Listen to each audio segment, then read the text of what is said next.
Good morning. Today's the 29th, Thursday. Welcome to the live stream, folks. YouTube, Patreon, wherever you are in this beautiful world of ours. If you can hear me fine, you can see the picture fine. We're looking at the NVDA chart 5 minutes. If you can see everything good, hear me good, let's go.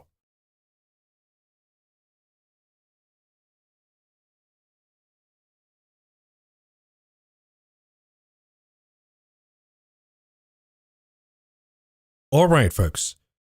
Let's begin here. Of course, the obvious situation is NVIDIA is weaker, not as weak as yesterday's session, but weak. And now they're trying to play a little cute game of, okay, NVIDIA is weak, but we can do the big caps and muff the shot and have a positive day somehow. We'll see how long this dynamic is going to last, but let's begin with the indicators one step at a time, and then we build up the conversation here. You got the dollar moving higher because of the GDP data and because of the unemployment data. Now, if you go back to the cake situation that we talked about, it kind of it leans the market toward the cake of maybe there is no recession and we don't really need the aggressiveness of rate cuts. And we continue to go back and forth between these two hopes of, okay, if it's bad, the Fed will cut. If it's not bad, then we don't need the cuts as aggressively as we thought before, and all good. Now, this assumption will be tested tomorrow when we have the PCE. So I think if the PCE comes out, let's say stickier or hotter than expected, then the dollar will continue to move higher and probably retrace all the way 102, 160. And on one hand, that's going to be good for the Japanese yen going down. And I think a lot of the trade that you see today in the big caps going higher, it's because the dollar moving higher. And that kind of moves the Japanese yen down and alleviate any risk of margin calls. So that's part of it. The other part, of course, the end of the month performance. But we know if the dollar continues to go higher in tomorrow's PCE, it will not be good for the dividend-paying stocks. It's not going to be good for the metals stocks. And it remains to be seen how the big cap technology will hold today or not. But the money will come out of certain sectors if the dollar continues to firm up. At least in the metals, you see gold a little weaker today. I think we're still going to play this wedge. But again, gold has the relative strength. If you look at the other metals, silver, holding pretty good for now. But if we go to tomorrow's session, we see copper holding pretty good for now. But again, if we go to tomorrow's session and the PCE comes out hotter, I think that the dollar is going to firm up. We see metals going down, so that's one rotation that money will come out of. The other situation will be the 10-year yield. That's moving higher. I understand that the 10 is moving higher, the 2 is not. So the 2 is just a tick higher, and then the 10 is moving a lot better than the 2-year. So we have sort of a steepening of the yield curve going on. If the 10 continues to firm up, let's say tomorrow's PCE gives us a push higher, all the way to the upper Bollinger Bands, or let's say closer to the 4, the magical number, I think that we'll see another rotation coming out of the dividend-paying stocks and the value stuff. I mean, we looked at the XLU, for example. That's kind of holding at the double top here, but you see the negative momentum beginning to show up and rolling over here. So I think tomorrow could be the sealing the deal for these names. We'll see some money coming out of them. And you see the same thing here for the IYR. Clean up the chart. It held a lot better, but again, it's trying to correct this wave, and it tried before, and there was still demand. If we have yields going higher tomorrow, I think that we'll see more money coming out of these names. And now the question becomes, where would the money go? So one should keep in mind that this is going to be an important dynamic for today and tomorrow. Then we'll look at the VIX. The VIX is more toward the index level and the mega cap technology stocks and all of that. And for now, we've lost. Here, let's align this for 16. 16 is the magical number. Now, let's go for a longer time frame. 15 is okay. We'll touch below. We've seen attempts to come back and then fade away. No need for the NVIDIA hedging anymore. It wasn't as bad as we thought. But now, if we continue to see hedging showing up here, what would be the message from the VIX if we close above 16 again today, excuse me? What would be the message? The message would be hedging for September. So watch what they do, not the tape that you see right in front of you, because they'll pump Apple, they'll pump Microsoft to close the month on a positive note. But if they continue to buy the VIX, meaning hedging for September, then they're not anticipating that any rebound will last for too long. And actually, we're going to head into September ugly. So I'm going to watch the VIX today. Really important whether we close above 16 or not. Okay, let's go to the indices now and see what's going on. The SPY, the daily chart, still within range. Nothing changed today. If we zoom into a 15-minute chart, a little bit of a pop today, but appears that we're stalling here a little bit. It's going to depend on NVDA, Apple, Microsoft. How are these names going to hold? So we'll look at them individually. But for now, there's nothing for me to do in the SPY. On the long side or the short side. Because even the short side, you might see some weakness in technology, but then the other sectors work. So the SPY, there's nothing for me to do here. What I would look for, of course, is the high. And the high was 562.81. If we close above, then there's a message by the market that we're going higher. If we take the support for some reason today, kind of hard to see that we flush down, but anything is possible. 555 remains the most important number. If we take 555, it's more of the confirmation that we're done because you got strong reactions of support. You see this big pop, only to come back and revisit. Big pop. If you come back and revisit, you're going to break it. And that's going to be a huge confirmation that we have weakness not just in technology, but in the other sectors of the market too. This is now what we're seeing right now. So the Qs becomes the more interesting play. And right now, let's do a 5 minutes here in the Qs. Above 73.82, the important number is 469, where we found the rescue yesterday. So that's going to be the important number for today. If there was a flush down scenario, which I don't see right now. They had a great excuse to do it. They didn't do it. They're moving the big caps higher. So my hunch is they want to play a little bit of a game today. Then tomorrow is going to be all about options and the positioning before NVIDIA. Then September, Labor Day is out of the way. I think it's going to get really interesting. So again, if you come down to 469 and take it out, that's going to be a major sign of weakness because today the tape was already painted before the open. So there's no excuse for the market to flush down to 469. The other important number that you need to watch is the 50. So right now we're above the 50. If we close again below the 50, it's going to be another confirmation that, yep, we don't have it. We tried everything here. We tried NVIDIA, didn't work out. We tried the big caps, didn't work out. We got nothing left here. So it's going to be another sign of confirmation. And NQ, of course, the NASDAQ, is another one, perhaps more of a reliable signal. Go to the daily chart, you got your 50 here, which we lost. And now the 50 becomes resistance. And so far it's holding. But the 20 is important. So the beauty of the NASDAQ futures chart, give it a minute here. The beauty of this is you have the range already defined pretty good for you. So crossing above the 50, that's going to change the narrative that perhaps the bullish wave has a little more legs to go. Apple optimism, whatever they want to fill in the blank. But if we come down and stay below the 50, and we take the 20, it's over. Then the wave is over, we're done. And that's the top. It's going to stick. And we're heading down, probably revisit the lows and then make lower lows. So the NQ chart is really important because it is visually easier to see where the break one way or the other. Keep that in mind. So that's the Q situation for you. What about the IWM today? The IWM still not really being bothered by anything related to NVIDIA or the big caps. I think we're still on the cusp of playing this ABC breakout. The only thing that would derail it if the PCE comes out hotter, pushing yields a little more to the upside toward 4 on the 10-year. That's going to be a problem for the IWM. But right now, I think we're still on track to play a little bit of a rebound. That's going to be led by the KRE. So clean up the chart a little more. And the KRE, you can argue again that the KRE may be kind of forming a bull flag pattern ready to go challenge the highs right here. So we'll give the KRE the benefit of the doubt. If it continues to perform, of course, the IWM will perform with it. Other indices that we talked about, really important to look at these guys. Mid-cap value, look at this guy. It doesn't really care. NVIDIA, Apple, doesn't really matter. It just keeps going. So this is one of the stuff that if you want to park some money, it remains a pretty good choice. Value remains pretty good choice, but there's a big test coming out tomorrow in the PCE. If it comes out hotter, I think that value will take a breather here as we see names like Coca-Cola and the utilities and the real estate, Staples Healthcare coming down. What else do we have here? Let's look at the individual names. Apple, hourly chart. again, it appears that this guy wants to close this gap right here. And it's not going to sell until we have the regular phenomenon of, oh, let's buy the rumor, sell the news. Every fucking year they do the same.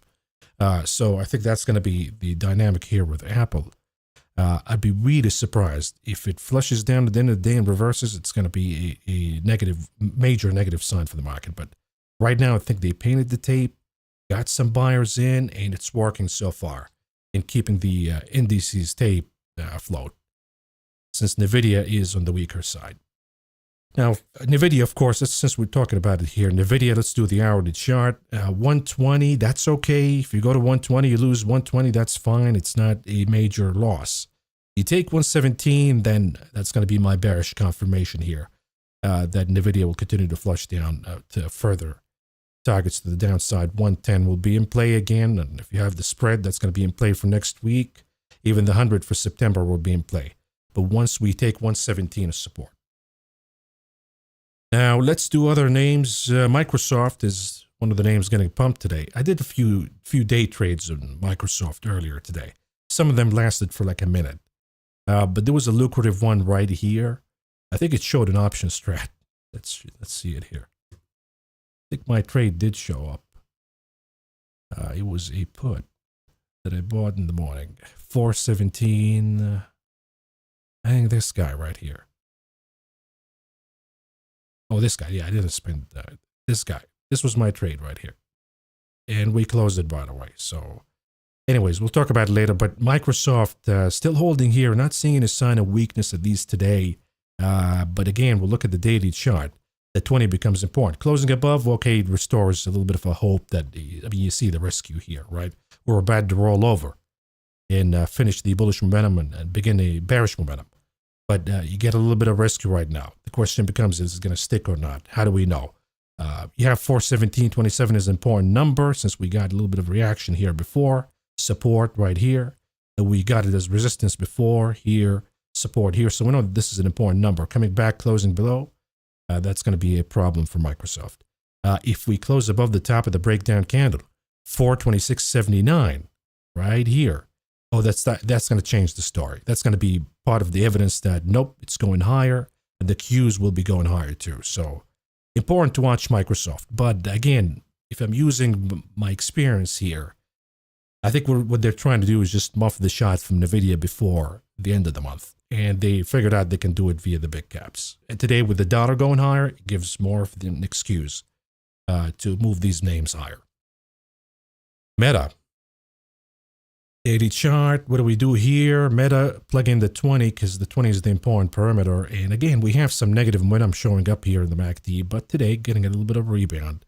If we come back and we lose the 20, then we're back on track. We're just going to stick with puts for Meta all the way to September. And the butterflies are okay for now. The butterflies is the best exposure you can have. We're not going to add to it based on today's tape. We're not going to add anything. We're not going to open anything major. We're going to keep the butterflies as the put exposure that we got for September. Whether we need bullish exposure or not, that remains it needs more feedback today and tomorrow. But if not, then okay, let's finish the month however they want to finish it. And then September, we still got exposure that we can build on it if it works out, or it appears to be working out, or we can open more aggressive trades at that time. But today is not a good tape to do that kind of thing until you see reversals. And we're not seeing any of them, not in Meta, not in Microsoft. It might show up at the end of the day. You got to keep an eye on the VIX. We've seen episodes of sellers showing up today so far a few times, but nothing major to reverse anything. Same thing with Google here.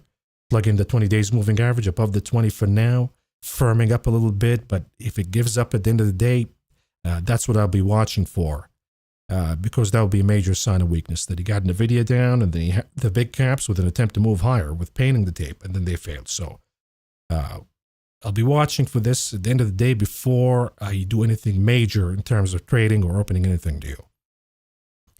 Now, I know you guys are going to ask about Uber, so let's do Uber here. Anything changed in Uber? Any stop loss got triggered? No. So I'm going to keep the trade as it is. Just a little pop. Seems to be fading already, so I'm going to keep it as it is right now for Uber. What else do we have? Bitcoin. Let's see what Bitcoin is doing today. A little bit of a recovery, and again, I'm suspect that maybe the stuff that we got, the flush that we got here, that's related to the news from Binance, and this is why I'm not really excited here to short Bitcoin until we lose 56,500. Otherwise, I think that it could have been a one-day phenomenon with the Binance news. So nothing to do for me here in Bitcoin. Let's check in Coinbase. Anything interesting here we can do? Not really. It's been static, eating all of the premiums away, but we know there's a big move coming, okay? So Coinbase premiums are getting really attractive to me here as I look at the pricing. Problem is I need some guidance for Bitcoin before I take a shot. MicroStrategy doing the same thing. The 200 got support, but it's still holding here. I think the split is already in, which make MicroStrategy really attractive to short once Bitcoin gives the signal. So we'll wait on it a little bit here. Last thing I want to check is, let's do the list that I got here and see what's going up, what's going down. Okta, obviously, that's earnings. NVIDIA is the laggard. Coffee futures getting a pullback. There's some news today. The VIX obviously going down. Hedging for NVIDIA being taken off the table. Some names are weaker here, but nothing major. The gains, GameStop, leading stuff here. We've seen some unusual activities in the morning. We're going to look at this in a minute here in option strat. CrowdStrike, that's earnings. ARM is surprising to me because they're trying to move ARM higher, but NVIDIA's down. We'll see if it breaks above 132 at the end of the day or not. If it stays below, then I'm going to stay on the bearish side that it's going to go down. And it'll probably open a more serious trade against it. But let's see a solid sign of rejection of 132 first. Peloton, I was looking at this guy. I know some of you were asked if it is worthy of shorting. I don't think so right now. I think we got the pullback, the correction within the Bollinger Bands. I think all the way to Friday, you see buyers showing up in Peloton. Besides that, I mean, you see these software names are kind of leading, with the exception of Okta, of course. There's some of the small caps, not really the small caps, but the more, let's say, risk-on names, the RKKs of the world, are the ones that kind of performing today, along with software. In any case, let's see what you guys got here. I'll keep it at NVIDIA since that's the most important guy to watch. Daily chart. Giving up a little bit. No confirmation in the MACD, but we're getting close.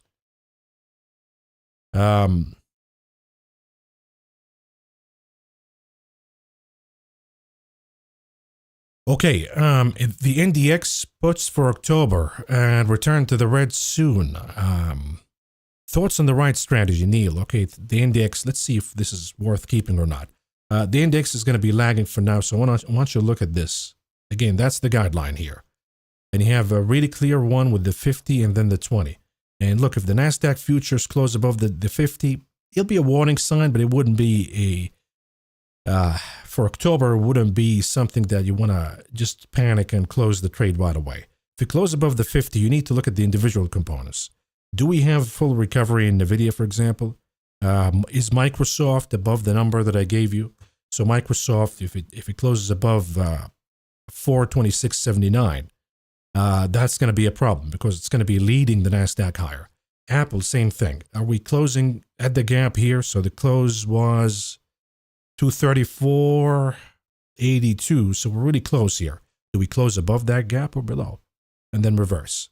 All of these are important. So the individual components are also important before you make a decision on the short. If you have a short that's not way out of the money and you got all the way to October, the day-to-day stuff shouldn't be really bothersome to you. But you got to watch the individual components. I would say watch the 50 and then Q. That's going to be warning signal number one. So long as you're below, you're fine. You keep the trade. If you tick above the 50, I want you to look at the individual components. What's NVIDIA doing? What's Apple doing? What's Microsoft doing? And maybe Meta, since Meta is big enough to be important. So we'll look at these names and see if they're reversing to the upside, then the sign is clear. You don't need the trade anymore. You got to get out of it. But if we're still looking as we might pull back, we haven't reversed anything, then you got to stick with the trade. Got into now puts at 8:45 in the AM for September. How long do you think will it head down? A lot of insiders selling here in service now, 8:45. The insiders can sell, but the question here becomes, do we see any technical breakout? That's what really matters when it comes to trading.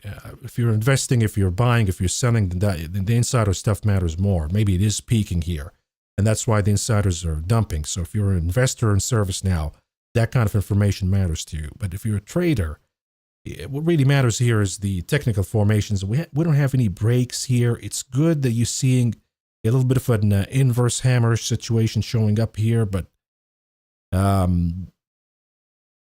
I would look at 815. That's my support / resistance. So if you close below 815 after an attempt, because see what the chart did here, it attempted to take the highs right here. Closing below 815 will be considered as failure, that it couldn't make it. And that would be a confirmation for you to stick with the trade. Otherwise, if you close above 815, then the risk for it to move higher and give it another shot will be highly likely. So you have to be a little more careful with this trade, because ServiceNow is still among the strongest performers in software. And today's software is leading, by the way. So if we look at the IGV, software is kind of leading. IGV is up about 2.25%. Still not out of the woods. And maybe this is kind of showing what ServiceNow is showing, which is the stall right here in the previous high. So that's going to be another indicator for you. If the IGV does it before ServiceNow, then that's going to be a leading indicator that ServiceNow will also make a new high. So you have to be careful with that. I would say in the software sector, you got to pick on the weak. Workday got a rebound here, so we'll see if this sticks or not. But if it begins to weaken and not have any follow-up, and let's say a bull flag, then Workday could be a point where you pick on an Oracle, of course. I think Oracle will be, it has a report coming out September 9th. So I think that Oracle will be also more attractive than ServiceNow. It's a lot weaker. ServiceNow remains a momentum name, still has the AI tailwind. It's not more on the hardware side. Oracle is. So I think that Oracle will be, for me, the most attractive short in software. But we got to see what that report is going to show. Okay, good to get puts on a firm. Let's look at a firm here. I saw some closing of calls, major calls, but right now, as we said here before, when you see a phenomenon like this, that's short covering, that's a gamma squeeze, that's a stampede. So usually when you see that, and we've seen it here, right, the earnings report here, we get a pop and then we flush down. But this report was Thursday, and you see in Friday's session is really the judgment day. So usually when you see these kind of phenomena, there's a follow-up all the way till Friday because of the options activities. And the market maker gets squeezed and all of that. If Friday, not today, but Friday, tomorrow, if you see something like this as in reversal, then sure, you can go ahead and short the firm in a pullback. Maybe you'll get the gap. Maybe you're not going to get the gap, but a pullback will be good enough. But today it's a little too early, because we've seen in the past, in other names, maybe not showing here, but when you see a huge pops outside of the upper Bollinger Bands, that it continues to stick in terms of like consolidation like this. And it becomes really frustrating if you take a short or a call on it. So hold your horses in the firm until tomorrow. AMD. Are they pumping AMD? No. This is too confusing here. Let's clean up a little bit. I don't need Fibonacci, goodbye, and okay, this is good enough.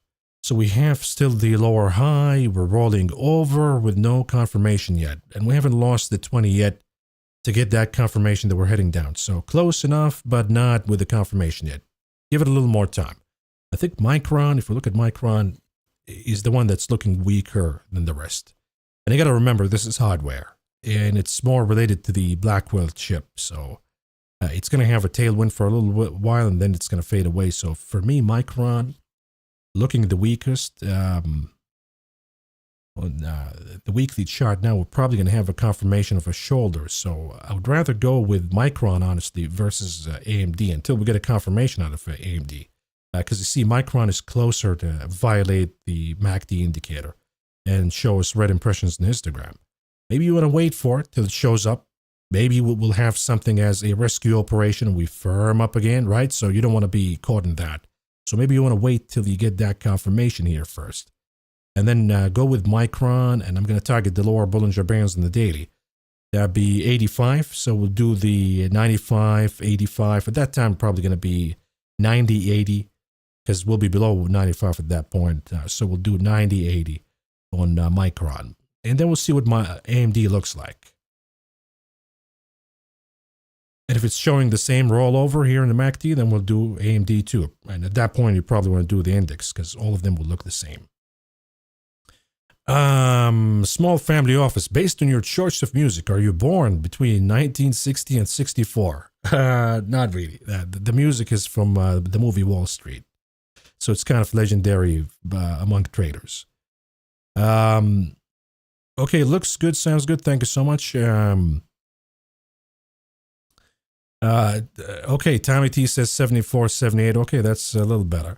Ryan, good morning, Maverick. Thank you so much. Appreciate you. Craig, Ronald, I'm surprised there are no follow-up with ANF. Let's look at ANF. What are we talking about here? There's no follow-up. You mean there's no another drop today? I mean, it was down, what, 17, 18% yesterday? So you'll see some profit taking. We'll look at the options in a second here. But it's only up 1%. That's just a dead cat bounce, is what we call it. So I would say if you want to short ANF, today is a good day to start to look around. Yesterday, you couldn't short, by the way. Yesterday, you were not allowed to short. That's another beauty. That when stocks go down big, you're not allowed to short somehow. Anyhow, but today, now that we have a rebound, I'll look into if I can short it today or not. But let's look at the flow here, because I've seen something interesting for ANF. They bought the 130, about $1.5 million at September 6. So the 130, that's already in the money. And it could be somebody who's short and they want to exit at that point. So we're not going to read too much into it. Then sell the 160 put. So somebody got the 160 put. That's in the money. They took profits. See that? So that's kind of helps the tape to rebound higher. So we see some profit taking here, but nothing major in terms of the buy out of the money that changes the narrative. And so far, no aggressiveness in buying the puts if we lower the premiums here. You have a sell, sell, sell, but there's no buy of another put to move the tape down. So that's the problem here. If you see more puts showing up, then yeah, it'll move down, no problem. And by the way, before I forget, let's do a GameStop. GameStop, so this was the YOLO trade right off the gate. Somebody bought 20 grand of the 22 calls for GameStop. So let's look at GameStop here. Clean up this. Let's zoom in a little more to the 5 minutes. So right off the gate, there was kind of an operation going on here. 22 calls. Did they get it? I think they got it. Let's see if they closed. Closed. Sell the 22 calls. Nope, we're not seeing it right here. Not showing up. So watch if this guy closes the 22 calls, because right now they're up 31%, but they might go down if GameStop softens here. So watch if they close this guy. And then you see the buy of the 40 calls. That's really interesting. Why are we buying the 40? Something is brewing here, is what I'm saying in GameStop. They're selling some of the puts, right? The 22 puts. So here, this was a trade that happened really fast. So that's okay. Buying the 21, that comes with this guy. So, but I'm suspect of this guy here, 40, the 40 calls. Why would we see that? I think something is brewing here. I don't know if you're aware of any news with the Reddit or Roaring Kitty. I don't follow that shit. But if you know something, let me know. It could be also on the heels on Chewy. Yesterday, Chewy exploded higher. It could be that. Who knows? But there's certainly suspicious activities going on in GameStop right now. Okay, let's do Timothy. Now that Apple closed the gap at 232 in the hourly, it's actually 234. Okay, you got to go to the close of the candle. Do you think you can short it now? Well, I got hit once. I don't want to get hit again. So I think I should follow my rationale instead of the being fixated in the technicals here. And the rationale says, I mean, we got a good one here. We got a good assumption of the rising wedge and perhaps rolling over. It didn't work out. It worked out the opposite way. So now we know we have to close the gap. And the gap right here is the close, by the way. The wicks, I mean, they show in the intraday chart, but if you want to be really sure that the gap is closed, you look at the actual close of the candle, and that's 234.82. So we're not there yet. My 2 cents would say that usually Apple, we see buy the rumor, sell the news. And today we got a piece of news here, by the way. It says that Apple, Tigris Financial raised the target for Apple. Okay, OpenAI collaborating with Apple. Okay, more good news, right? But there's a piece of news that says that Apple upgraded the shipments as they see more demand for the AI phones. We're going to ride with that kind of news. I wouldn't be surprising if we close above the gap and even take the head and shoulders. So I would say, nope, we got burnt once. Let's not do it again. Until we get closer to the conference date when they reveal the new iPhone, that's when we see usually sell the news. Because the hype becomes too much, the bar is raised way too high, and whatever they're going to reveal is not going to live up to the hype. So no Apple for now. We hold on Apple. The other guys, the Googles, the Metas, even Microsoft, I feel better with these guys than Apple in terms of the short positions. Mav, it sure doesn't seem like there's anything that's going to cause the market to fade. We'll see about that. We'll see about that because you got NVIDIA now breaking down. These are serious signals. You know, when NVIDIA issues a $50 billion buyback and delivers another blockbuster report with 100-200% growth year on year, and the stock fades, there's something brewing here that should be taken more seriously. I think folks are going to say, oh, that's just the market's going to float higher. They're going to be surprised when the market is shocked. And these are the early signs. Sure, the mega caps are now floating higher, but again, I mean, put it in context. I mean, even Microsoft, just look at the weekly chart. It is far below the high and forming a dangerous head and shoulder in the weekly. So there are a lot of dangerous patterns here, and we're just looking for a trigger to begin a selling operation. And we know that September is ugly usually. So I would not dismiss the chances of us going down, and I would not really be fixated on, nothing is going to take the market down. We'll keep it at Microsoft here while we take more. Small family office. Mav, could you read my post on the Top Gun chat about Goldman Sachs, about the algos, CTA inflows in the 2 to 3 weeks? I'm really interested in your 2 cents. Okay, we'll do that. Let's do it in the show though, so everybody can benefit from this information, because I saw it before. I saw it this morning, so we'll talk about it. David the Trader, referencing Microsoft Butterfly, you mentioned that the profit is at the body of the butterfly. Can you elaborate, please?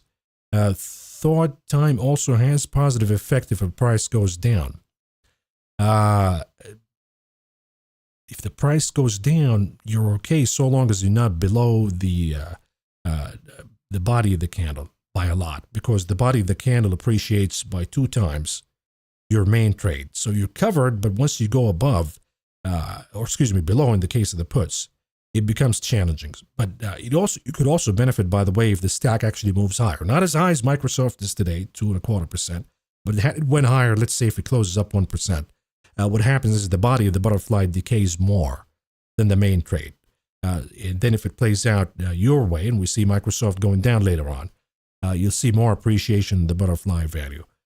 So again, I'm going to talk about these trades in details, by the way. Whether they work or not, that's a different story. But we're going to talk about the structure and butterfly and how we manage them again in another option tracker. I think you got to stick for that, and we'll talk in details. I'll show you the other butterflies that we've done before in the past on Lululemon and Microsoft. We've done one before. We're going to review all of the butterfly patterns in details, because it is a really lucrative structure for options trading, specifically in the short term. You know, I was thinking yesterday, a lot of traders say, Maverick, I cannot open spreads. And I say, if you can't open spreads, then you shouldn't be trading options. You should figure out that with your broker first. Because if you're trading options with no ability of opening spreads, you're sitting at the blackjack table where you're not allowed to split aces. Doesn't make sense at all. So you gotta have the spreads. And butterfly spreads for short-term trades, they reduce the risk, they reduce the entry cost, and maximize profitability when things work your way. So I need to really hammer the butterfly spread structure, and that's going to be my project over the weekend, along with the portfolio review, because I know that's more important than the butterfly spread. A lot of stuff that I got to do here. But anyways, David, good morning, Maverick. What is your reaction to Cintas, CTAS? Let's look at this guy here. Cintas Corporation. Did we get a report today? We didn't get a report. I guess you're asking because it's just floating in a crazy way.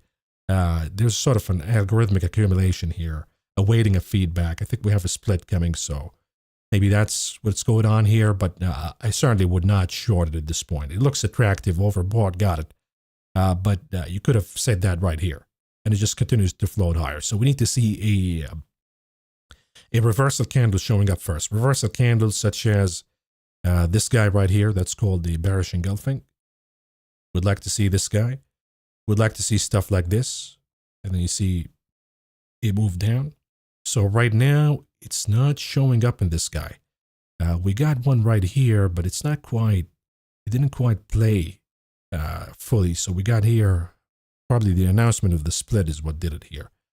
So you need to see a stronger signal for a reversal before you do anything. And unfortunately, 9 times out of 10, that happens really fast, where you see a big engulfing candle. A lot of folks want to catch that, but it's a fool's errand to time it. So for me, there's nothing I can do with this guy right here. And now, if you're asking because you're long, I would say that this is pretty much an opportunity, a gift for you to sell some covered calls if you own the stock before the split, so you can raise plenty of cash from the high-priced options. Zanskar, CRM, any latest thoughts on the earnings reaction? Will it climb back above 270? Did you do the 270, by the way? Because we talked about the 270 calls. That might have worked out today pretty good. But again, Ohana kind of reversed here. It's coming back a little bit. I'm seeing relative strength in software, so I'm not going to be skeptical here that it can't come back. We'll give it the benefit of the doubt. Now that it went back to the same price yesterday, let's see if the buyer is going to show up here. I think there is a good possibility that the IGV is showing strength today. And you see, maybe you're better off, by the way, going with the IGV. And you take the guessing out of the game, right? Because the IGV will give you the best of the breed. You're just going to move higher based on the weight. If CrowdStrike is going higher, if Palo Alto is going higher, if ServiceNow is going higher, then that's all you need. So maybe IGV will be a better pick than CRM if you're not in the trade already, because CRM has also a problem in the daily. And that problem is, you can see the roll in the momentum. No confirmation yet, but it could happen. We could see actually a drop down. So CRM looks a little weaker to me because it should have held the pop. It did not. I'll give it the benefit of the doubt all the way to the end of the day to make a full recovery and trade at the highs.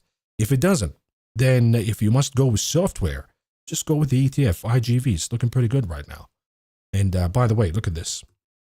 The IGV in the weekly chart looks a lot better than any technology, right? So you see here, let's clean this up. You see the bearish momentum. Tried to go to bullish, couldn't make it. But we're going to make it, right? That's going to happen. That's inevitable. That's going to happen. So I'd rather be in software here if I'm going to pick any technology exposure. And specifically Hack. And we talked about this guy. Look at Hack. Hack has already given us a confirmation in the MACD, and it's about to give us confirmation in the candlesticks. That's going to break out. So I like Hack. I like IGV. Not a fan of, say, the SMH right now. I think that guy's probably heading down. Not a fan of the XLK even though today it's pumping higher, but that's still the possibility you see the weaker momentum here that it could fade. So I like software. I like cybersecurity. I like value tech. IBM is just a monster. It doesn't stop. So IBM, I don't think it's going to stop anytime soon. Cisco, on the other hand, maybe you might look at that as value. We'll see. If we start looking at the dividend-paying names, let's see the dividend here. If they're even paying one. 3.2, that's not bad. So Cisco could be another opportunity here. I'm going to study it a little bit because I need to look at the reports because Cisco is weaker, way weaker than IBM. But if I see good things showing up in Cisco, we might add Cisco as exposure here in technology. Anyways, what the hell are we talking about here? This question now went from CRM, now we're talking about Cisco. But anyways, Pinduoduo, do you see continued rebound after today?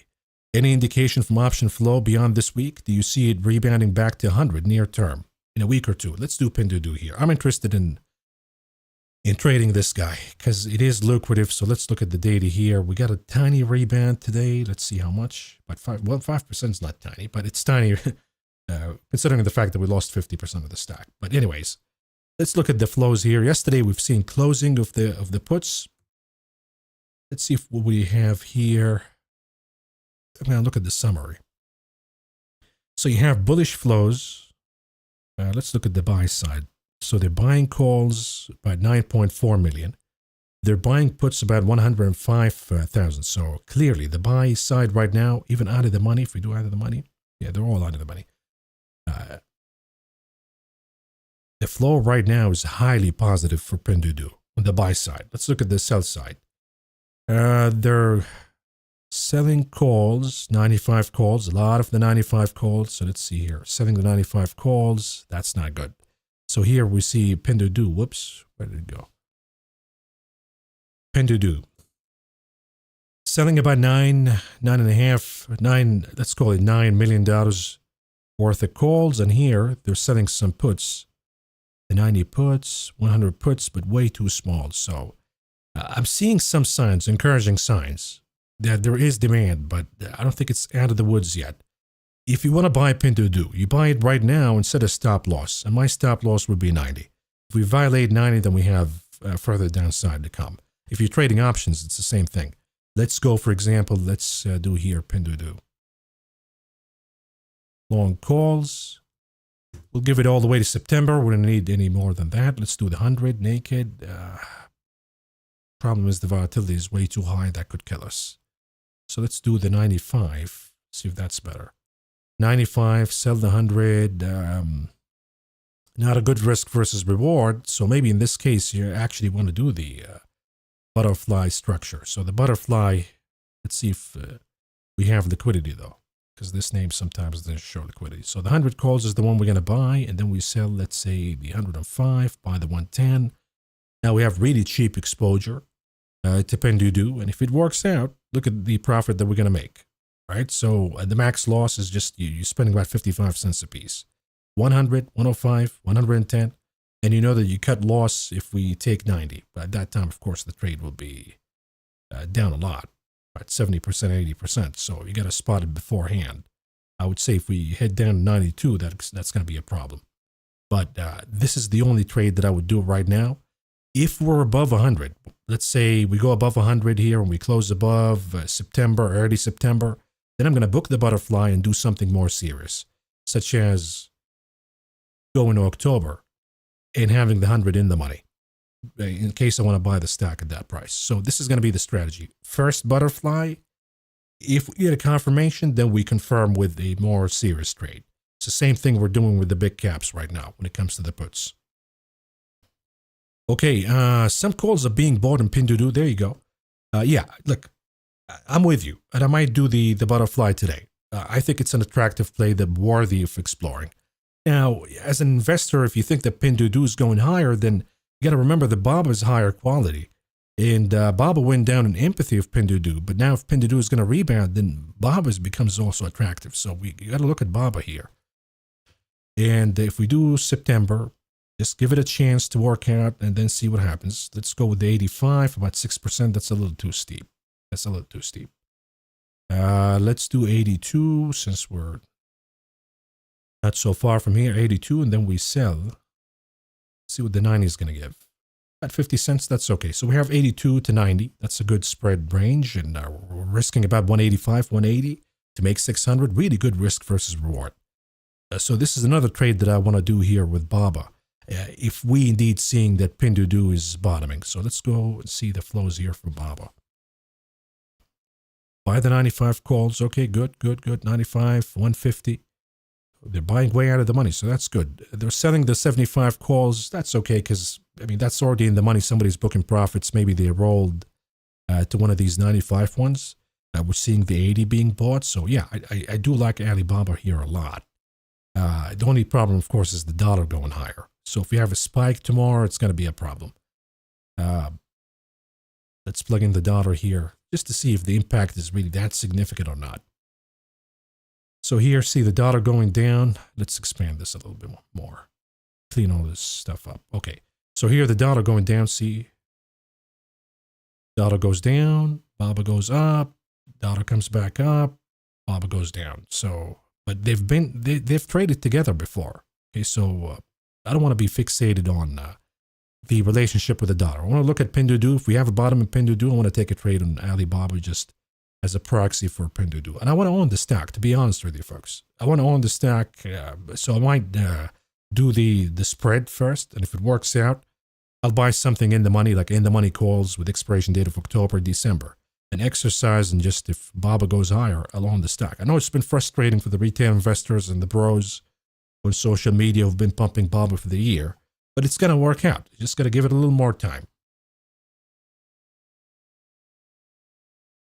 Okay, Zanskar. Could we get your latest thinking on oil and defense? RTX all-time high. Do we see any pullback? So let's do oil before we finish it, because oil, of course, with the dollar going higher and the GDP data coming out better than expectations, then you see here, let's do the hourly chart. Big pop for oil today. I mean, we're recovering here the loss that we've done, so we're back on track. That's good news for oil. The other thing you're going to look at is, okay, the cup, right, the handle, and the break. So this is positive for oil. And I think the more we talk about rate cuts and the economy is still hot, at least allegedly, according to the GDP, you cut rates, again, it's a recipe for disaster here. But the Fed, what I'm getting here, the information I'm getting, the Fed is really worried about being blamed. That's what they're worried about. And they see the risk of them cutting and then taking the cuts off the table as better than not cutting. And then something bad happened and they get blamed for it. So the cuts are pretty much in the bag in September. The question now becomes, is 25 or 50? I think it's going to be 25. So add the cuts to the fact that you have a GDP that became hotter than expectations, that you got retail sales data hotter than expectations. Oh, you're going to see inflation going higher in a big way. So I want to stay here with crude. And USO is good exposure for now. See, we're back on track here. We're up about 2.25% today. So we'll keep those September 80. I would not add to them, by the way, until we take the highs. So the highs right here would be 78.31. If we do that, I'm going to add to the USO. Now, what do you do with the oil stocks, though? XLE now finding a footing. But you got to remember, SLB was a heartbreaker yesterday, and now we have dividend. I'm really debating whether I should keep the stock or not. I've been owning it for a while, but I don't want to lose on it. I want to lock in some gains. So I'm debating maybe freeing up some capital here in SLB and going with Exxon. We'll go back to the same original plan that we got, which is the 120 calls. If we break above, we own the stock. So Exxon is becoming attractive. If we get to 118, if we get a closing above 118, I'll do the 120 and enter the calls. Now, you talked about the defense contractors. So Raytheon is just on fire today. 1%, no drop from the falling wedge, so it's not giving you any chance here to get in. Problem is, my technical lens says that this is not a good way to buy here. But again, you might have thought this is not a good buy at 114, now at 122. So in this case, I would say if you must go with the defense contractors, what you got to do is buy some calls and then sell some puts. That way you have exposure both ways. You sell the puts to finance buying the calls, and you sell the puts on a price that you want to buy the equity at. So if you think that 115 is good enough, you sell the 115, and then maybe you buy the 122 with that money. And that way, if it continues to go higher, you have exposure to the upside. If it goes down, then you have the opportunity to buy it at the price of your desire. Only problem with that strategy, of course, if it goes below and continues to go below for whatever reason, then it's not going to be a good buy at whatever price, 115, 110, whatever you choose. But I want to look at other opportunities. Let's not be fixated with Raytheon. So Lockheed, Raytheon, all hot. General Dynamics is kind of breaking out, so that could be the opportunity here for you in the laggard. That Dynamics didn't really move. It is the weaker. It is the tanks. But again, we're supplying some to Ukraine now, and if that war escalates, we're probably going to supply more. So we'll see what happens. But General Dynamics is a good one to catch up. Northrop, we got to remember that Northrop was the laggard. So now we're talking about revamping the nuclear facilities that we got. That's a lot of money coming into Northrop really soon. So Northrop, to me, also an opportunity for the laggards. You might like a little bit of software, the defense and software. And that's KTOS, name that I own in my portfolio. It's been pretty good. So, and I think it wants to break. I mean, you see here, triple top. It tried once, twice. It wants to do it here. So I think it's going to do it and break above. And KTOS might rally here. So you got options. You don't have to chase Raytheon or Lockheed. You got Northrop, you got General Dynamics, you got KTOS, and of course you got Harris. Although it's kind of on the weaker side, but that could be also another play here that you can do. I'd avoid it though. Be honest with you. My 2 cents is go with KTOS or Northrop if you want to buy something in defense. Okay, NVIDIA. I like to exit NVIDIA 200 shares before it may sink below 110. What strategy do you recommend? Okay, so you have NVIDIA shares. Of course, you should be a little happy that it's not as bad as yesterday. So then let's talk about healthcare after that. Let's do here NVIDIA. What is the strategy to get out before 110? One option would be if you don't want to sell your shares right now, if you think that NVIDIA, for example, might find some footing somehow and recover, and you might regret selling your shares, then the easiest strategy you would do is you buy the puts at the 110. So you buy the puts at 110. That's the price where you say, you know what, I'm not going to endure any more pain than this. Usually, though, when you do that kind of strategy, you set your stop loss here. So we're going to set a stop loss of 110. Stop loss 110. And then we want to buy something here in case it goes down. You want to make money on the downside and preserve the option that you can sell it higher than 110. So let's look at 117, since that's the important number, really. Long puts, 117. So that's what you're going to buy here, 117. Now, we don't want to spend a lot of money, so we'll just go to next week here. And it's $200. You don't want to buy it for today. Okay, so, or not today, tomorrow. But we want to buy it for next week or September 13th. If you're not really happy with the pricing, you can play with it in terms of selling the 110, which again, you're going to sell your shares there. So if you sell the 110, all what you got is the option to close at 117. And then since you have to buy at 110, you're also going to have your stop loss order where you can sell. So you can do the spread to reduce a little bit of the entry cost. But again, I would exit via just buying put options here, a combination of put options and a stop loss. I don't know if you sold some covered calls and raised some cash. That would have been also a good strategy yesterday. But right now, you're above 120, so you're not under threat yet. If you lose 120, we're going to have a problem. 117, then you gotta take it out and exit. Let's do healthcare. What do you recommend in the short term or long term? Yeah, in the near term. Okay, so let's do healthcare. Healthcare, look, we're getting some information right now for the medical devices they're performing a lot better because of the Ozempic mania kind of fading away. The pharmaceuticals always a good choice, and of course I will concentrate on Amgen. Amgen on the weekly chart. Let's look at the daily here, looking pretty good, and you see probably Amgen kind of heating up here in bullish momentum. So Amgen might continue to move higher, and today's action is really encouraging. So think about Amgen, went a little higher, but AbbVie, the same thing. AbbVie is a little too hot for my taste, to be honest with you. J&J remains an attractive choice right now with the environment that we got. I think what I'm trying to show you here is you got a trend line. We might break above, and we see J&J dividend paying kind of heating up and tackling some of these highs right here. So J&J is a good choice. I just added Bristol Myers to my portfolio. So Bristol Myers bull flag, and it might break to the upside. I think it will. So Bristol Myers is a good choice. Pfizer, the problem is it's always sensitive to the vaccine news, and this is a bear flag here, so I'm going to avoid Pfizer for now. I'm going to avoid Merck, even though it's the strongest name, but Merck is flirting with support, so it might break and go down. So I like Amgen, J&J, and I do like Bristol Myers in the pharmaceuticals. Now, when it comes to the devices, so you got Medtronic. I mean, that one is a little too hot. I think we should be selling some covered calls here if you own the stock. But again, hey, look at this guy. It cools off a little bit. It is breaking out. It wants to go higher. A lot of the medical devices like RMD is another name that I own in my portfolio. That's been on fire. Thermo Fisher also consolidating here in what appears to be a bull flag ready to break out. So you got Thermo Fisher that you can buy. Donner.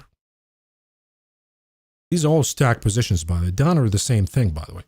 But I think Thermo Fisher is stronger than Donner. So, and then, of course, we got some of the, we talked about the medical devices. The biotech had a void for now. Lots of volatility, but here, a lot of names went down. ISRG is the momentum name, but it's just way too hot. Way too hot. I would not chase it here. Any bad news and it comes back down. So if it comes back down, then we'll think about it.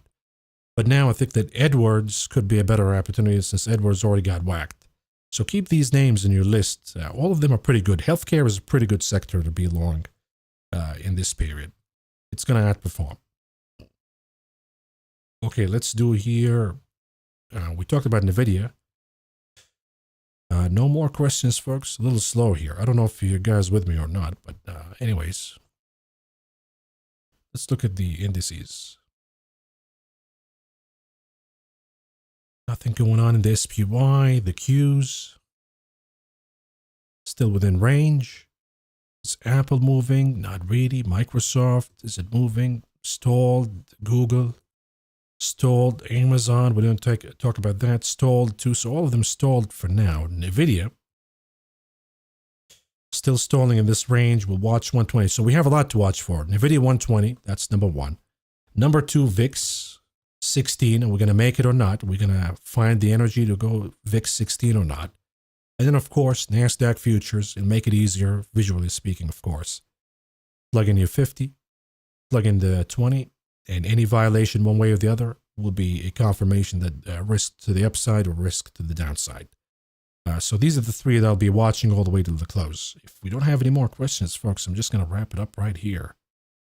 Immigrant Dad, are you still holding into the Dash put spread? Let's look at Dash.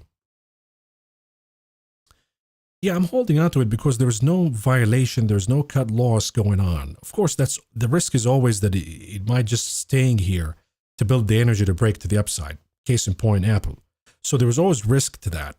But since I don't have my stop loss is not triggered, which is 130.58, and I think that the momentum is being lost, and I'm looking at the flows. Let's look at the live flows here for Dash.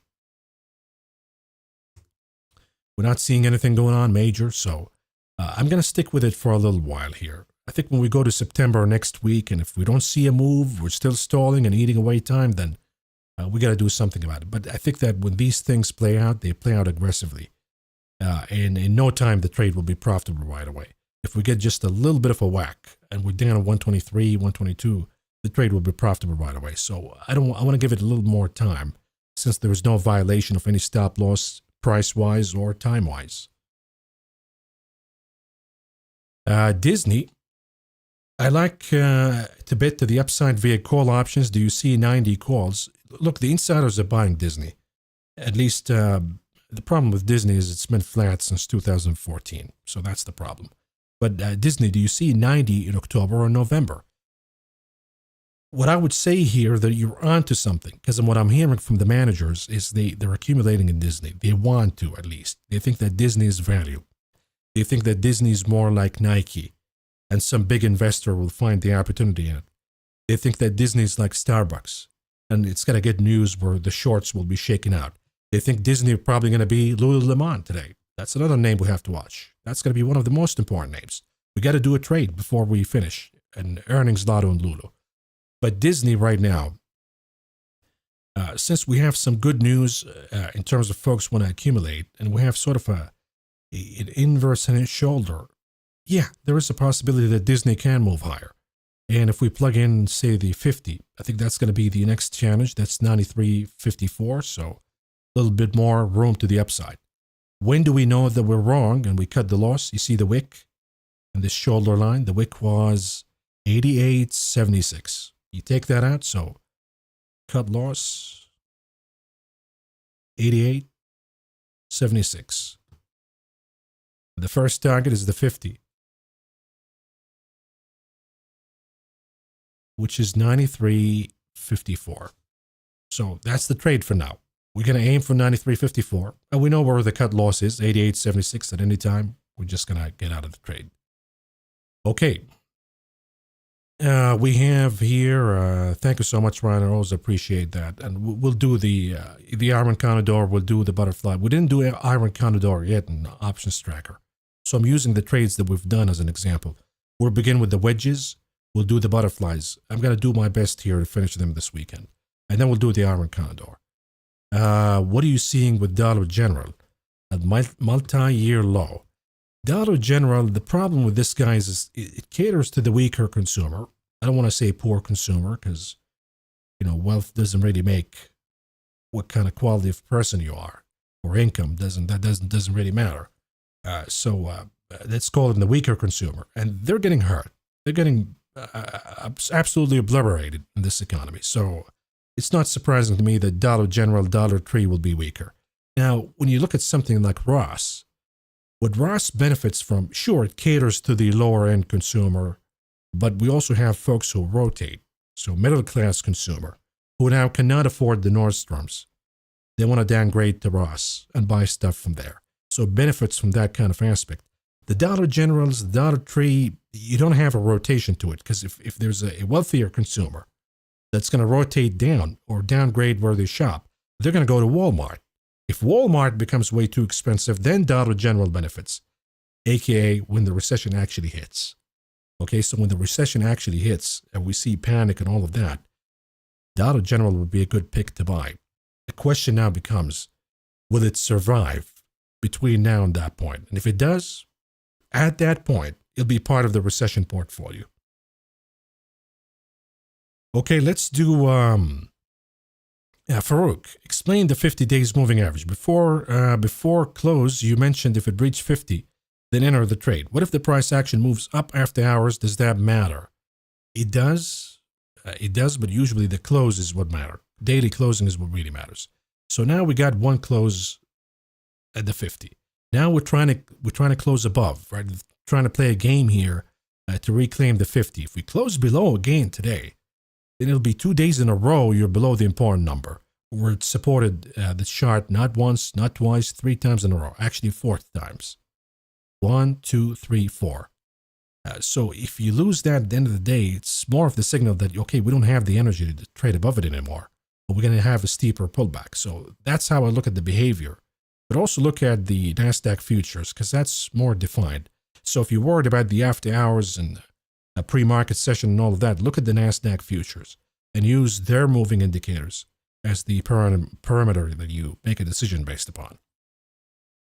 Okay, super microcomputer, you mentioned yesterday that it may go below 300. I don't see it flushing down to that level I don't see it flush to that level once the accounting fiasco cleared up. It might go further up if NVIDIA holds. The problem with Supermicro is not just the accounting. The accounting is suspect, of course, but we have a technical breakdown. The weekly chart, we're below the 50 weeks moving average. We looked at the trends in Supermicro. They've already peaked, and we know that the demand for hardware slows down faster than demand for software or chips as we head closer to a recession or more weakness in the economy. So I will let the chart do the job, and the chart is saying, nope, it has further downside to go. And the accounting issue is just shaking out more investors out of it. So I would not assume that it's going to go higher anytime soon. If it closes above the 50 weeks moving average, then we can talk about that. But right now, it was a failure. It closed above for a week and then came back down. Really strong signal that this guy is going down further. It doesn't matter when you plug in NVIDIA. You see that NVIDIA outperformed. Supermicro kept going down. It peaked way before NVIDIA. So and that's usually a leading indicator that NVIDIA is next. We've seen that kind of phenomenon back in the .com. So Supermicro is a no-go. I would stick with NVIDIA. I would stick with anything but Supermicro. JPM, it seems like it never fails. Would you hold the stack rather than trading options? Yeah, look, JPM is breaking out, and we talked about the triple top before. So JPM is sort of like when the managers are kind of not sure what to buy, where to park money, they go to JP Morgan. Steady 80, the trend is positive, closing above the triple top. So I think that that JPM remains a good buy, but now that it's already overbought, I think you want to wait for a pullback. I think you get a pullback. And tomorrow, if we see the dollar going higher, yields going higher, we might see money coming out of the banking sector and moving somewhere else. You might get that pullback. If you get it, then JPM is the highest quality to be in. I would not be queued and try to buy Bank of America or buy Wells Fargo right now or Citi. It might look like an opportunity, but stick with JPM because JPM is the one that performs with the interest rate environment that we have right now. It's the only bank that is benefiting from higher interest rates. Christina, how do you feel about Alta earnings today? I mean, the stock is already battered, bruised. I would say that the Buffett news will be more important. So the investors, even if the report comes out, let's say a little disappointing, I think that the sentiment will be, yeah, a little disappointing, but Buffett sees value. So I think the reaction will be positive. If it pulls back tomorrow, I'll be actually a buyer of the stock because I want to follow Buffett in this buy. And I think I missed the opportunity here when it popped. So two decisions. If you're not in, you wait till tomorrow. If you're in, then I think that you just need a little bit of a hedging strategy with tomorrow's puts, for example. But I think that it could break to the upside. It's highly likely that it breaks to the upside. And consider Lulu, by the way. That could be another stock that it might offer an entry today if it pops higher. We'll do these lottos before the end of the day. Zanskar. Okay, thoughts on Dell. Dell is a little stronger because it has different businesses, but it works the same way as Supermicro. I think that if you're going to buy anything between Supermicro and Dell, I'd go with Dell over Supermicro. But give Dell, at least Dell needs to give you a sign of closing above one Fibonacci line here for the week, closing above a moving average at least before you take the shot with Dell. Again, I'd avoid them. I'd avoid even Micron. I'd avoid anything that's getting closer to the hardware side. I would stick with the designers for now, but NVIDIA, if it fades, it's going to impact all of them negatively. So think about software as the place in technology you want to be in. Think about value technology. The Ciscos, the IBMs, those are the ones that are offering, I think, better entries right now. Mav, are you suggesting you'll start doing NVIDIA puts? If we do 117, yes, for sure. I'll be doing big time NVIDIA puts. Right now, I think that the trades that we opened yesterday, that's enough exposure that I got in case there is a flush. That's enough to cover me for now. But if we take 117 today, tomorrow, yeah, I'll be more aggressive because I want to short the name. So I'll take options with the intention of shorting at the price of 117 or 115, depending on how I see the pricing at that time. Let's do here. We have already discussed NVIDIA opening today. Yes, we talked about NVIDIA. So all I got to say is NVIDIA is weaker here since it kind of stopped at the trend line. So if you zoom out, that's the trend line and we stopped short of it. But it's not confirming the weakness yet. You got to lose 120. That's going to be confirmation number one. Lose number two. That's the bearish confirmation. See the bear here in 117?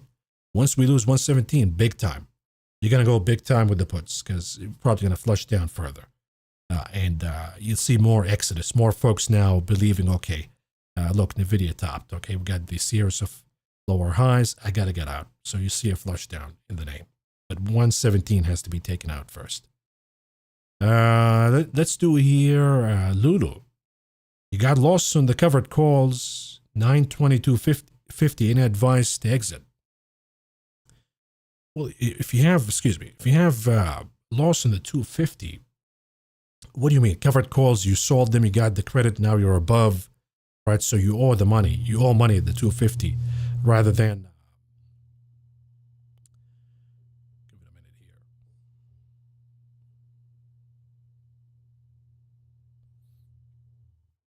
Rather than collecting the premium. So the problem with the 250 that I see here,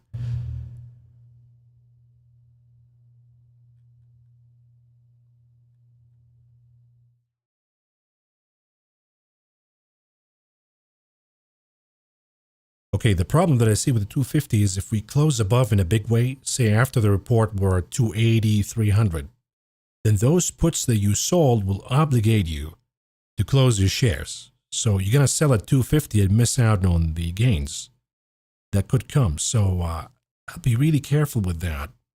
I would actually buy back the covered call that I sold and up it all the way to 270 or 280. I would sell the 270, 280 and buy back the 250. It's not the ideal choice that you got because it's going to be an extra cost that you have to deal with. But just understand that if you leave it as it is and the stock pops higher, you'll be obligated to sell at 250. So I'll be careful with that. It's funny how positive the media is today in NVIDIA and giving NVIDIA credit for the market rise today. And all kind of analysts are upgrading the stock to 150 and 160. I mean, yesterday they were kind of throwing cold water on it, right? Today they're flip-flopping. So I don't think they know what they're doing here. I think it comes down to the revenue growth and where do we see the revenue growth. And you have a huge number we're going to run into really soon. That's coming from Q3 of 2023. So the revenue growth is going to slow down. I'm just not sure, is it going to be 100%? Is it going to be 90%? Is it going to be 75%? But for sure, it's going to be lower. So I think that the stock has already peaked. And if you're going to upgrade it to 150, 160, you got to convince me how we see a revenue growth that will take us back to 200% year on year. How would that be possible with the large numbers we're about to hit and face year on year? It just doesn't make sense at all. The equity price usually predicts where the revenue or the net income growth would be year on year and trades based upon that. So believe it or not, stock prices are actually in tune with the fundamentals. And if they realize when the report comes out that they're overpriced or underpriced, then you see these big reactions up and down.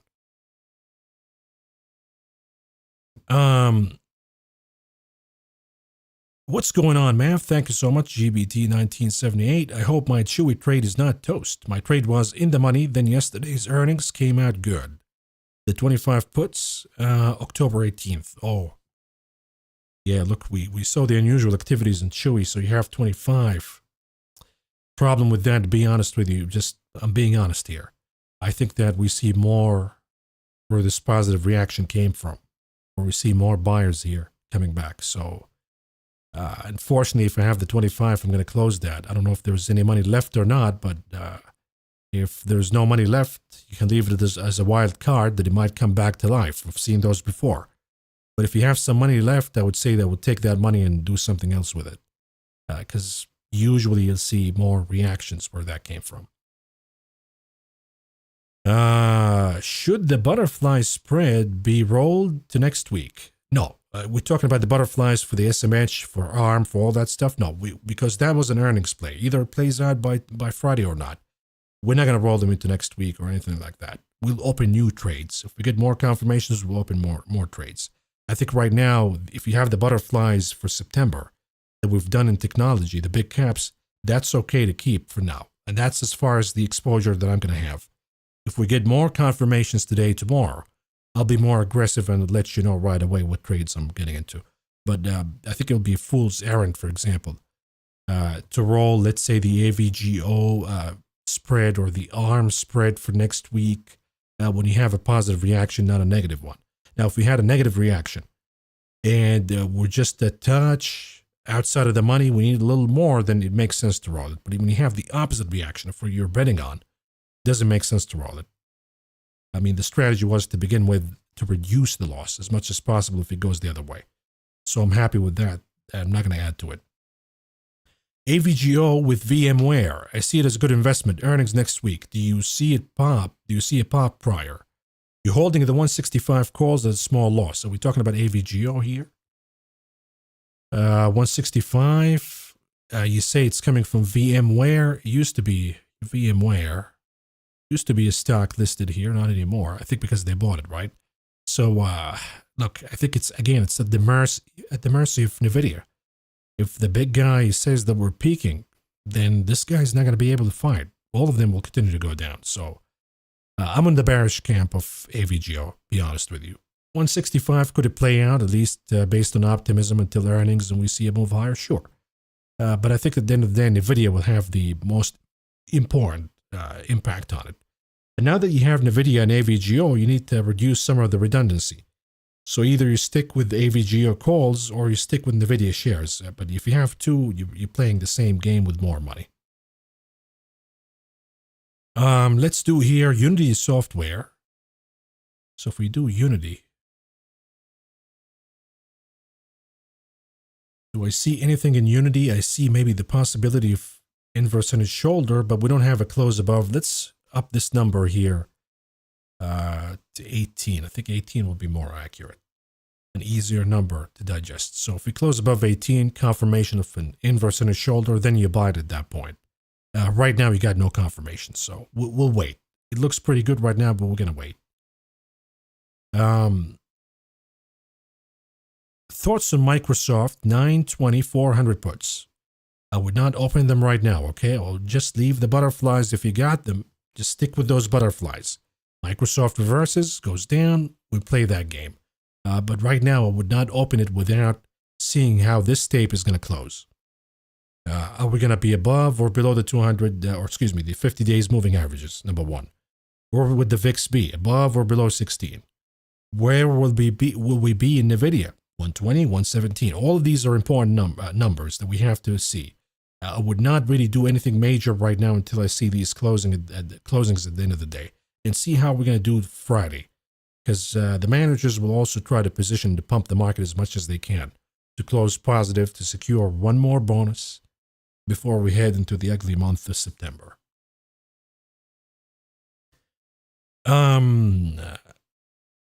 Thank you, GBT. SoFi moving higher today. SoFi, I mean, if the IWM is moving higher, SoFi moves higher too. I mean, that's what it really boils down to. It's a proxy for the IWM. And now it's breaking out. It appears to me, at least breaking out. Let's see if we have unusual options here. SoFi, oh yeah. Let's see the bigger ones.